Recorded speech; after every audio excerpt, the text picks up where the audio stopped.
Greetings. You're listening to Anton Kuznetsov and watching Vedavrat TV. Today we have another video episode from the Brihat-Samhita series. The book Brihat-Samhita as a source of knowledge on Vedic astrology.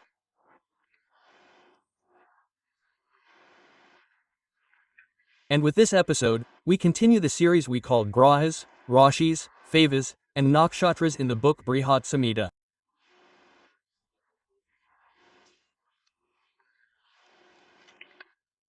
So, what knowledge, what information does the book Brihat-Samhita give us about the four most important concepts and factors of Vedic astrology, Jyotish?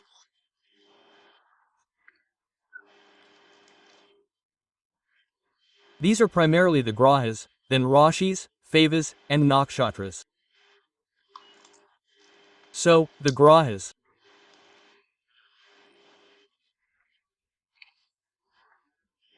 It's clear that many of our viewers have already attended our courses or seminars about Grahas as higher powers, as principles of the universe, as laws of the world's functioning.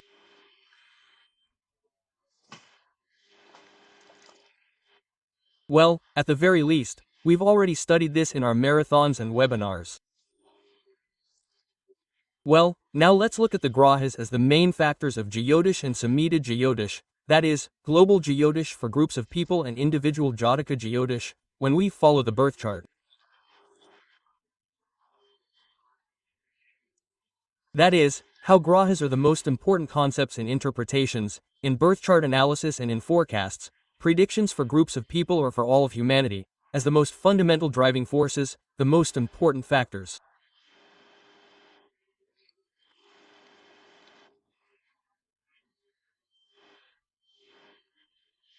We will go somewhat in a non-semantic sequence, from essence to details, from meanings to forms.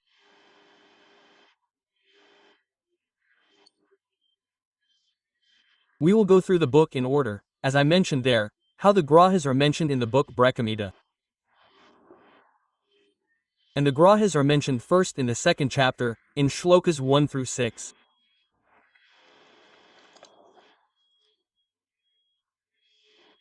And the second chapter is devoted to the concept of Jyotish or jyotishaka. This can be translated as a Vedic astrologer or a specialist in Jyotish. That's it. And in Shloka 26, that is, the second Odhyaya, chapter Shloka number 6, Varāha-Mihira, the author of the book Brihat-Saṃhita, says that an astrologer, that is, a jyotishaka, needs to know not only the Grahas as essences, meanings, as their significances, that is, the Karakatvas, their objects, and their qualities of manifestation. But one must know three concepts about each Graha. Its strength is due to its movement. Cheshta is strength due to its movement. Strength due to its position is Sthana, that is, Tana is place and strength due to location. And Digbala, the consequence, the strength due to the fact that it is in a certain Rashi at a certain time. And Digbala or Digbala, they are connected with the position in the Rashi, and this is studied as if in informational Jyotish, and Varāha-Mihira says that this is significant, this is important. Sthanabala indicates the state of a Graha, its well-being, which is sometimes called its dignity. But, in principle, it's difficult to put it any other way. This Sthana is like well-being, due to its position.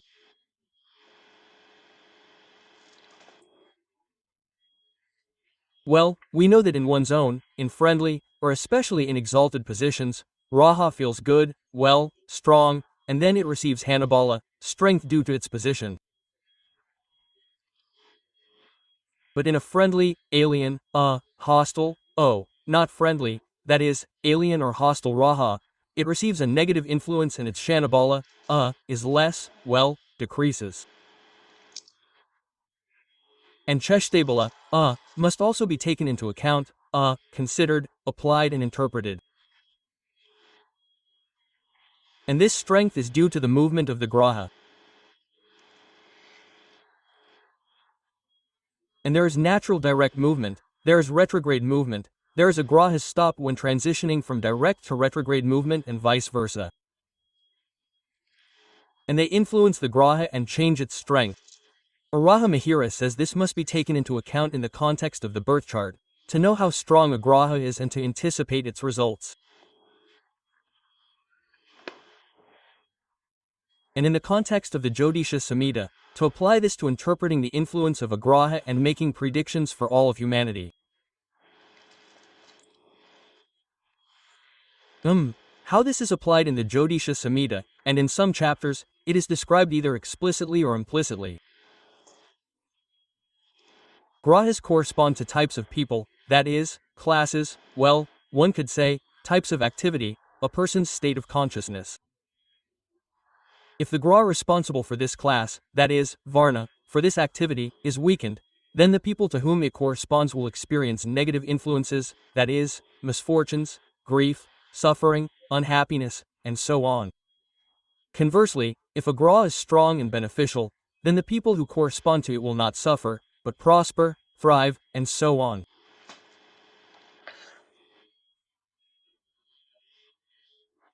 The next mention of Grahas in the 14th chapter is Shlokas 14, 32, and 33, that is, Shlokas of stanzas 32 and 33 of quatrains in the 14th chapter.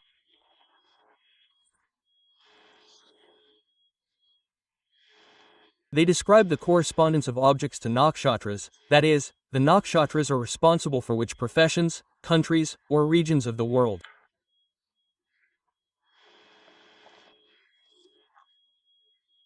So, and when this description is complete, first under Shloka 31, then Marahama explains how to apply this.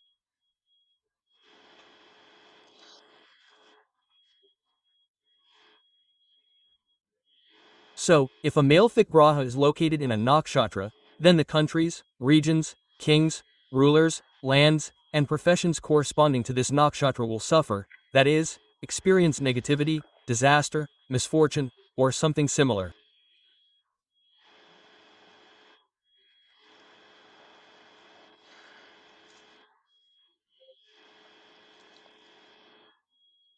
And, there is a commentary that says that in the context and overall interpretation of this and other applications, the malefic Grahas should be read as Rahu, Mangala, Shani, Ketu, and Surya.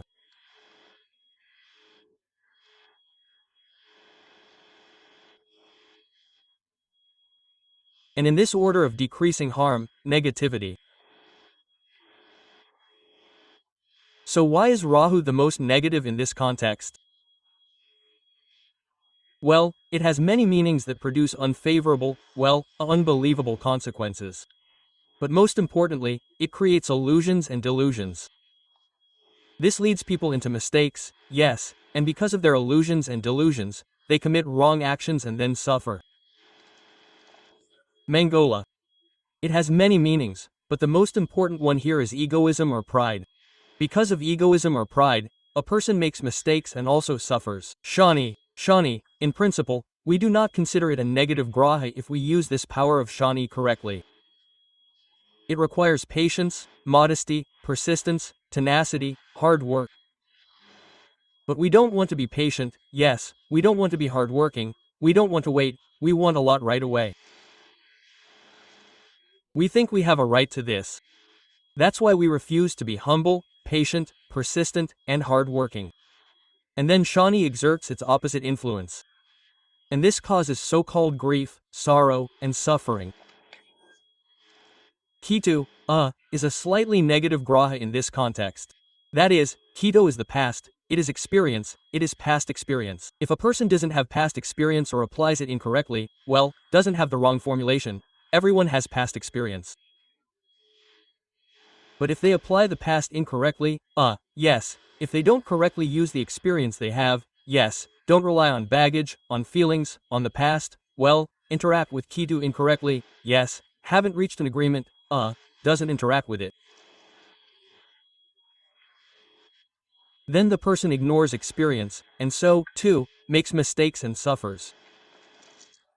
And here, Surya is the least unfavorable graha. It's not even Oshubha, that is, well, somehow harmful, yes, but Krugraha.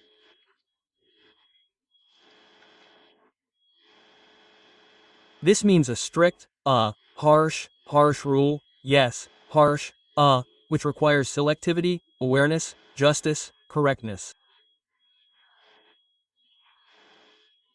And only if a person violates this, then the judge will exert negative influence.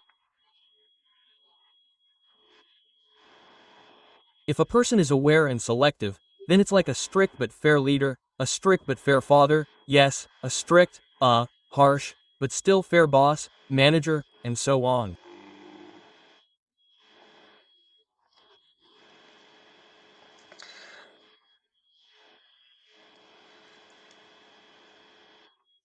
Further, if we're talking about the grahas in general, and not any specific one, then the most detailed and exhaustive chapter of Othya is the 16th, it's called Bhakti Yoga. And graha is, of course, that is, the highest power, right? Yoga is connection, interaction, correspondence. Even better, yoga has 30 meanings in the Sanskrit dictionary. And in Hakta, it means belonging, correspondence, like belonging. In English, it means what belongs to what. It's clear that some call Hakta something like faith, devotion, divine faith, faith in God. But this means that I belong to God. That's it. But here, Fakti refers to a primary, not spiritual, meaning, but, let's call it, a scientific, yes, academic meaning. That is, in Hakta, it means belonging, correspondence, what belongs to what. And therefore, Bhakti Yoga is a chapter on the belonging of an object in each graha. Objects are the meaning of a graha, that is, a Karakatva, and grahas are karakas. What belongs to what? For example, yes, we say that there is such a concept as awareness. It belongs to Surya. There is the concept of perception. It belongs to Chandra, right? There is the concept of love. It corresponds to Shukra, and pride or arrogance is Mangola. Patience is Shane. That is, what objects, well, as they most often talk about countries, about peoples, about types of people, about classes, that is, varnas, about, types of activity or acting, well, how to say, agents, yes, that is, active phenomena. That is, what influences. So they belong to the grahas. Why? Because graha is power. And what is power? It is what influences. That is, there are influential phenomena in the universe. Influential people, let's say, rulers or, as we call them, influencers, yes, that is, those who influence. Influencers. There are influential, substances, for example, gold. Very influential, yes, poison can be influential or medicine can have a huge effect. That's it.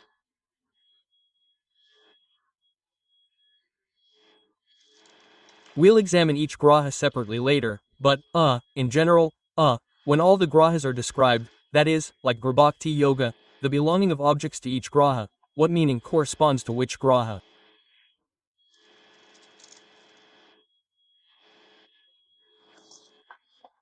Then come the Shlokas, that is, verses 40, 41, and 42, which explain how to apply this. And we'll examine the objects themselves later, as the meaning of the grahas. And the application needs to be known in advance, so we understand what we're studying and what to do with it later. And if we're talking about a birth chart, then it has its own criteria for assessing beneficence, that is, the functional beneficence of a graha. But if we're talking about Samhita Jyotish, that is, about global Jyotish, when we give a prediction for all of humanity or a certain group of people, yes, Samhita is, a collection, an aggregate, sometimes a unity of unity, sometimes just a gathering. That's it.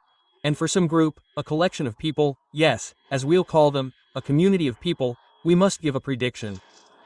And if there's no birth chart, well, not yet in the Samhita, then how can we understand the state of the graha? It's not in Bhava, and we, except for Bala, yes, cannot assess its state. Then Varāha-Mihira makes recommendations. By observing its representatives, we can assess the beneficence or maleficence of a graha. What are the criteria for a graha's beneficence? A graha has a corresponding planet. For Surya, it's the sun; for Chandra, it's the moon; yes, for Guru, it's Jupiter, and so on.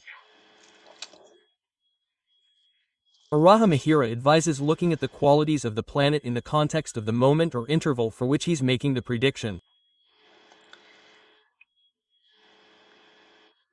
If a graha has its representative as a planet, natural, beautiful, pleasant, that is, great, well, how to say, large, yes, shining, luminous.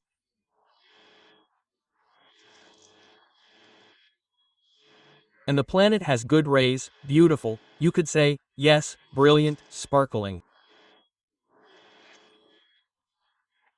Now, if its color is natural, yes, Buddhi is green, Guru is yellowish-orange, Mangola is reddish.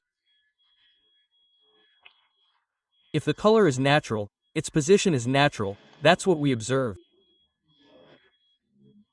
Then it's not at war with another graha, that is, it's not very close to another graha. There's no clash between the grahas. That's it. And if there are no unfavorable omens associated with the planet, that is, no eclipse near this graha, no meteor or comet crossing this graha, no gala, that is, a halo in the sky near this planet, then, from an observational and astronomical perspective, this graha is in good condition.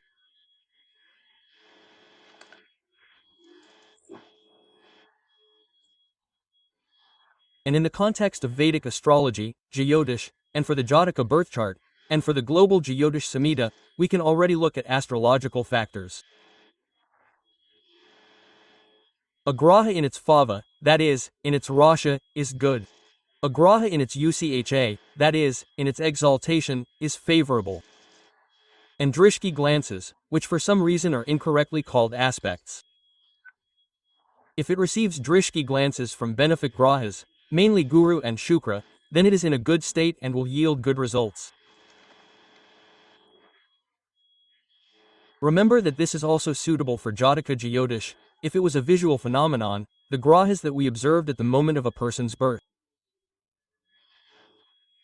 This is also suitable for Samhita Jyotish, when we observe a planet, if it, say, describes, well, Sankranti, the beginning of the year, and other phenomena. And the same applies to the context of the chart.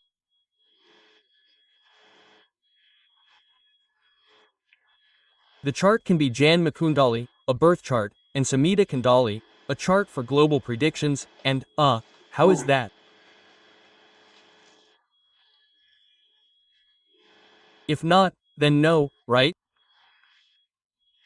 Yes, if a planet, as a representative of a graha, has opposite qualities, that is, it's cloudy, hazy, has unnatural movement, an unnatural color, and, well, some unpleasant, no, well, unpleasant, yes, unnatural, anomalous phenomena with the planet, then they indicate, a negative state of the graha, and the planet simply reflects this, shows it as a representative. And then this will be a harmful influence. Well, Varāha-Mihira says that there will be, say, wars, dangers, threats, diseases, and so on.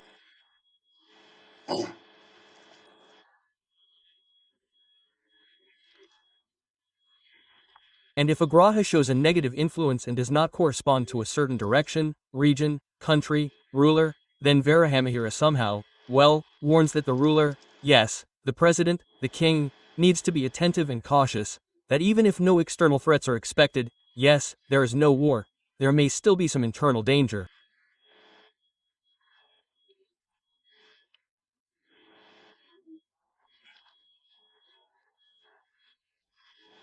And he clearly says that this could be, for example, the intrigues of his assistants, or the betrayal of his ministers, or the bad actions of his own sons, who are, well, how about his, future followers? Yes, they could be his heirs, the heirs, of the kingdom, of the throne, of the rain.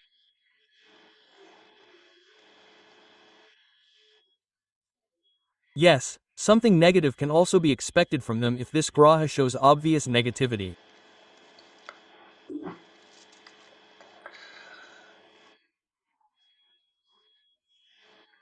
And the next mention of the grahas is in the 47th chapter from Hya, and Shlokas 4 and 5, that is, the 4th, 5th stanza.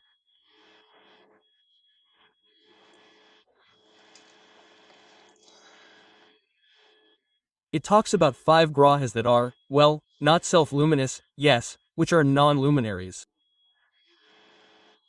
These are the non-shadowy grahas Rahu and Ketu, and the non-self-luminous, so-called luminaries, although the moon is not a luminary. Surya and Chandra. These are the grahas that can be direct, or retrograde.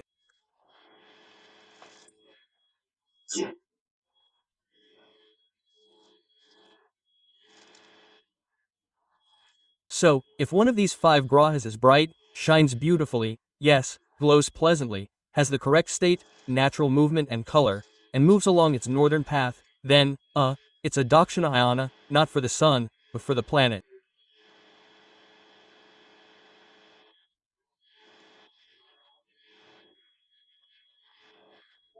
Then this indicates favorability, prosperity, peace, tranquility, and abundance.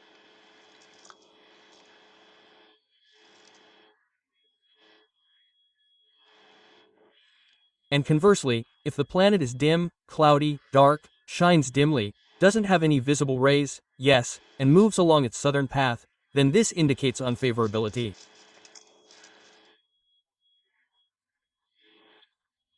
Well, in those times, it was crop failure, famine, deaths, what are they called? Epidemics, yes, and loss of wealth, loss of property, for example, theft, robbery. So, well, we also have epidemics, we also have crop failures, and there's, a rise in food prices, and there can also be, a loss of, real estate, objects, valuables, and wealth.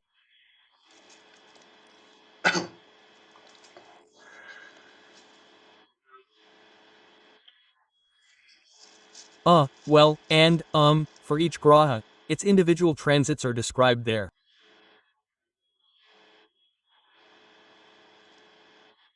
This is chapter 104. We will look at this separately for each graha. There, and in this same chapter 104, the so-called Panchanga is described. That is, it says what to do in which karana, what to do in which yoga, yes, what to do in which nakshatra. Well, this is also in the neighboring chapters. There are 98, 99, 107, here 71. There, but their Panchanga is written in the context of Vara. What is Vara in Sanskrit? It is what we call a day of the week. There. And therefore, it is important to consider the day of the week when we begin some important action. So, and the day of the week is colored by Graha. We've already, covered this in previous videos, when we said that in order to choose an auspicious time for Muhurta, we must consider the 5 factors of Panchanga, including the day of the week, Vara. So, well, if we know the essence of games, we understand that, an attack should be performed on the day of Mangala, yes, that is, doing something routine, monotonous, requiring hard work should be on the day of Shani. So, but in general, Mangala Vara and Shanivara, that is, Tuesday and Saturday, are not very auspicious, and the most auspicious is Guruvara, the day of the Guru, that is, Thursday, and so on. So, in chapter 104 of Othya Shlokas 61 through 10.3, it is described what should be done on each of the days of the week, on each of the 7 days of the week. We will go into more detail about each graha separately. And now let's move on to the first and most important graha, Surya.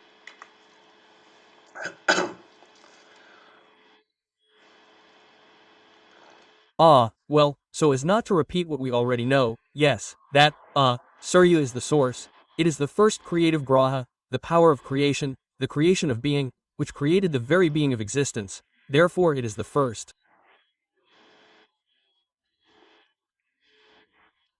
Well, and it created the other grahas, like God the creator of the universe, spirit the source of matter, yes, or consciousness manifested in matter. So, Surya manifested as God, as the creator, and created the entire world. Therefore, this is the graha of creation of the creator, of Brahma.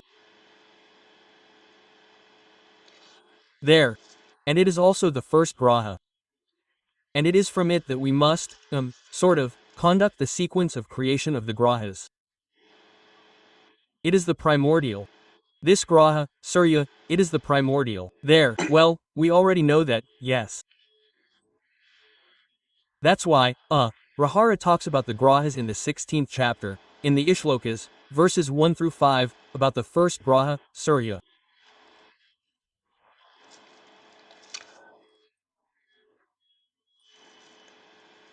He says that Surya rules the eastern regions in general and the eastern countries, the eastern parts of the world, the eastern districts, yes, the eastern lands.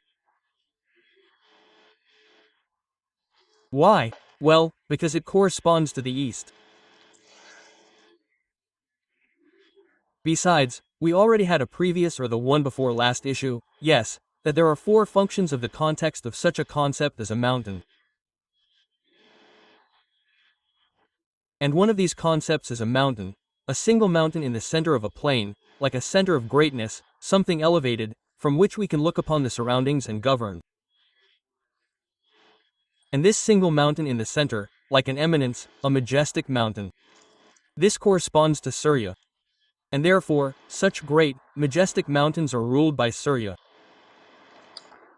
And Varāha-Mihira lists the countries that existed in his time, which are mountainous and majestic, ruled by the Suras. Besides, mountaineers are usually worthy people, right? So he doesn't advise Surya either.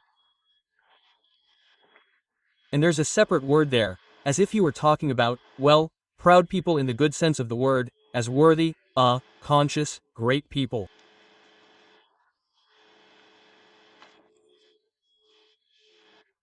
Then he lists the cities that Surya rules, and these are the capitals.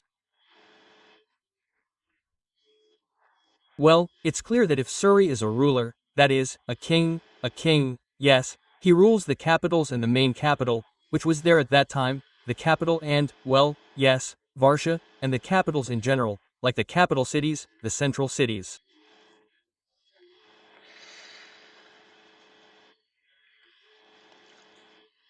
Further, we must remember that there are Shufagrahas, benefic grahas, and Shubhagrahas, malefic. There is one Krura graha. This is the strict, severe graha Surya. And that's why there are harsh people, Surya controls them, that is, Krura people. And there are harsh places, that is, there is a desert, where everything is harsh. And there you need to be very attentive, well, not attentive, but, strong, to survive there, yes. There are harsh forests, wooded areas, where there is a harsh, well, not a climate, but, how should I say, an environment. This is also controlled by Surya. Then, we must understand that strength is the force of existence. And this vitality, not life itself, like Chandra, nature, covering, but vitality. Well, there is such a word as vitality, vital, vigor, that is, life force, as the source of being.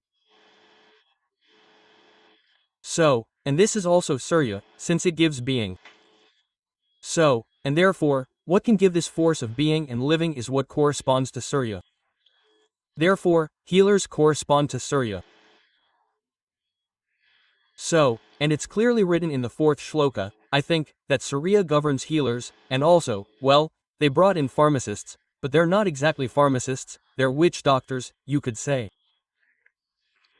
That is, those people who use some kind of substances, maybe herbs, maybe roots, yes, maybe gold, maybe ash, gold, yes, hosma. But these are people who use substances that enable, provide healing. Well, there's the translation, pharmacists, but it's like healers, but who heal? Heal specifically with substances. Then it says that Surya manifests through shepherds. And we thought about it for a long time, but shepherds are kind of a low activity. Yes, they're some kind of low people. Yes, there are poor, simple ones. Like they herd geese, yes, or herd cows. Why shepherds? Well, let's see. A shepherd is someone who tends others. He's a shepherd, or pastor.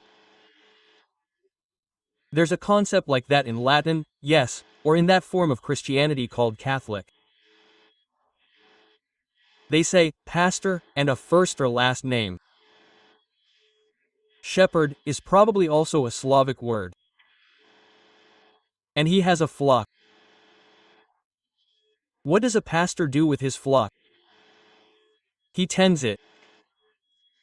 That is, he keeps it whole.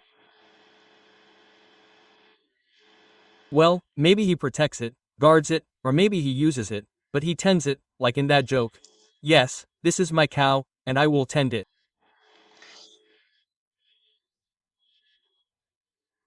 That's why, when it says that he promises shepherds, it doesn't mean some poor, naked man, playing with sawdust in a bass voice.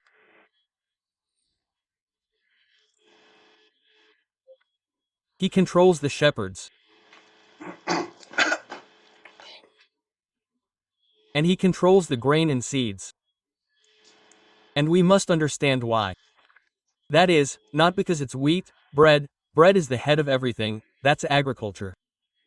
Grain and seed aren't in that sense. I mean, what is a seed? A seed is like Maharishi said, right? So you plant an apple seed, and an apple grows. You plant a banyan or mango seed, and a banyan or mango grows. Yes, you plant something else. How does a seed know it will grow? It's the smallest seed, like a strawberry. And a strawberry grows. How does this tiny seed know how to grow, when to grow, how to behave, how to create this stem into leaves, fruit? How does a seed know? In the seminae, in the seeds, in the grains. Here is the grain of knowledge, the grain of essence, these seeds, these grains. They are something very small, but concentrated and essential. That's why Suryas are seen as grains, grains of knowledge, grains of being, of existence, or the seed from which everything grows. It's like a single DNA molecule contains a huge amount of information. Well, you could say information, although it might not be information, but knowledge. And the organism knows what to do. Something very small, but essential, concentrated. That's why it controls seeds and grains, but not in the context of agriculture. Well, it controls gold, that's clear. It controls wood, not timber, not trees, although it might be trees to some extent, but just like a single mountain in the center of a plain, that's the center, that's majesty. Likewise, a single tree standing alone, that's Surya. There, in that tree, lives a spirit, like in that Totoro cartoon. The spirit of the tree, the spirit of the forest. In one tree, in the center of the forest, lives the spirit of the forest. Spirit, that is, essence, consciousness. Surya is created with heroes, but not like Mangola, warlike ones, but with people of strong spirit. In some places they translated it as heroes, in others they brought in people of strong spirit. Both are correct. So, and it governs famous, noble people or men, right? What are famous, noble people? These are noble people, and the concept of sway, or responsible people, is the same. That is, he became famous, celebrated, because he was essentially responsible. The same goes for noble nobility. Not because they know, but because they are noble. And what is nobility?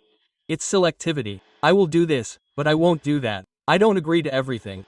I'm selective. That is, it's responsibility. And one of the main meanings of the power of Surya is the power of responsibility.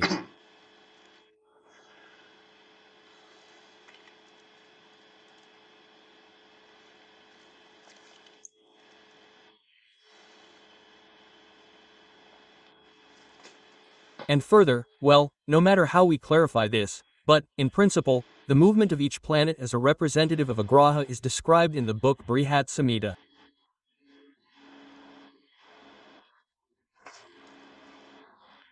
And this is called movement, course, path, or transit. Yes, sometimes it's called vithi in Sanskrit, as in, here's a path or course. Sometimes it's translated as gati, as in, gate. Gati, gate, course, type of movement. Sometimes it's given as gochara, as in transit, that Surya passes through. But the third chapter, the third Odhyaya, is dedicated to Surya's transits, as its paths, say, in the north or south, its type of movement, like gates, and its transit when it passes through various Rashi and various nakshatras.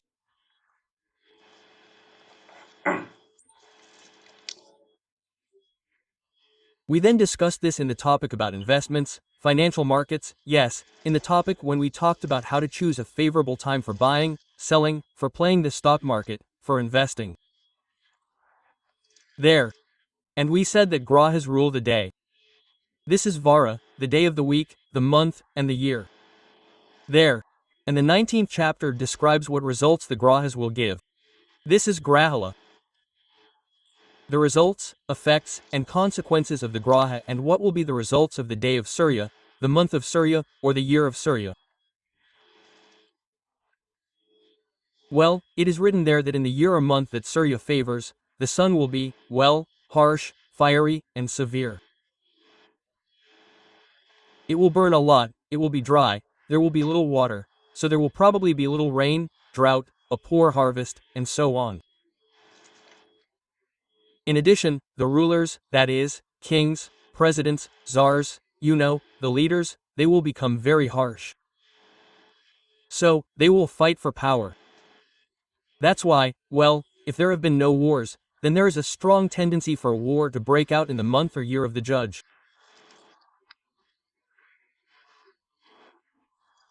Or if there has already been a war, it will be harsher, and the rulers will be less willing to compromise and will try more to demonstrate their power, their greatness, their authority, their grandeur, well, power, authority and possession, but not the kind of possession, like a mangola, like an estate, but possession as in power.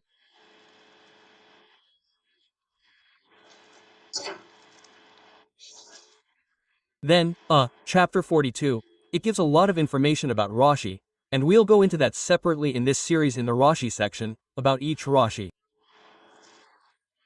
And it talks about how Surya goes through all 12 Rashis during the year. On April 14th, he enters the first Rashi Mesha. And this is Surya Sankrati, Meshayankrati. He stays there for a month. And in the 42nd chapter of Othya, in the Shlokas, stanzas 5 through 14, it says, when Surya is in the first Rash, then you need to buy and stock up on such and such goods, substances, products, substances, things. And then it will give profit. And there is even a recommendation given on when to sell it in order to get the maximum profit.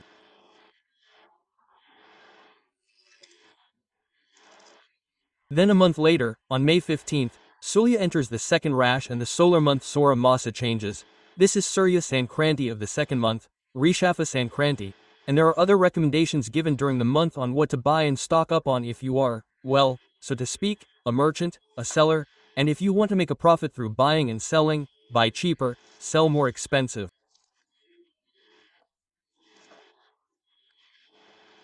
Here's a very interesting 42nd chapter. It talks about what goods correspond to the Rash. But it is not Chandra, not the Guru, who should be in the Rash, but Surya. Then Surya, like other grahas, is beautifully described in chapter 103. This is a forecast for marriage, for married life. There's the Janman Kandali, that's the birth chart. There's the Prashna Kandali, that's the chart for the moment the question is asked, right? There's the Samhita Kandali, that's the chart for humanity, right? There's the Kithi Pravasha Kandali. So there. And there's the Vivaha Kandali. What is Vivaha? It's often misunderstood as marriage or wedding, right? But it's not darkness itself or wedding, but rather a nuptial ceremony. So there, and at the moment of the wedding, somewhere we sign, somewhere the ceremony begins, right? That is, in India, it's the pandit who performs the Vivaha puja for us. So there. So, at the moment of the ceremony or signing, we can construct a chart. And in this chart, the grahas play a role. And in this wedding chart, in its Hakandali, Surya can occupy one of the 12 favas, because we know the lagna at that moment. And it gives 12 types of predictions. This is described in chapter 103. Here. And there is chapter 104. With this, we will conclude our examination of the knowledge, the information about Surya in the book Brihat-Samhita.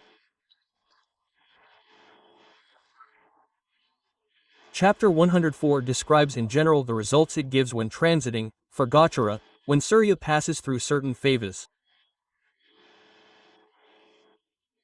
That is, passing through even and odd favas, it gives different results. Passing through certain favas, like this is a bit like Ashtakavarga, but it is not Ashtakavarga, it is most likely Gochara, yes, it is Grachara, Surya Gochara. That is, Surya's transits through different favas give different results. And this is described in chapter 104. Here. Moreover, at the end of this 104th chapter of Othya there is a shloka. Stropha 47, where it is written that if Surya in transit, in Gochara, indicates unfavorable results, then certain worships should be performed. And what kind of worship should I do? That is, what mantras should I use, what offerings, what afiras to Surya should I make to improve these potentially negative results?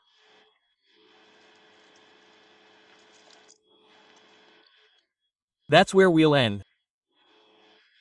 Surya is also described in various other chapters, in various shlokas, but that's not so important. Although, if you want to get complete information about Surya, you can review all the shlokas in the indicated chapters to find out where this Surya is mentioned. So, let's summarize. And the grahas are extremely important in Jyotish, Vedic astrology.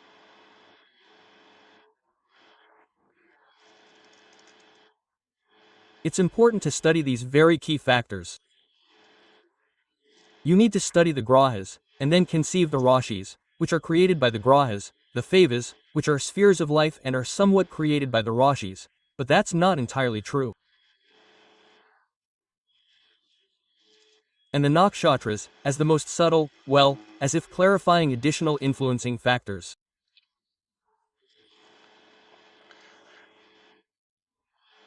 The grahas are not equivalent. There is the first main graha, the founder, creator, maker, progenitor, the origin of all grahas. And this is Surya. Here. And therefore, Varāha-Mihira describes Surya first. And the meanings, objects, that is, the manifestations of Karakatva, which are described by Sway are logical and understandable if we have already studied the grahas and understand this system, the systematic nature, the structural regularity of all grahas. Next, we will look at Chandra and the other grahas. That's all for today. Thank you for your understanding. Send us your questions and comments. You listen to Anton Kuznetsov and watch television on the Vedavrat TV channel.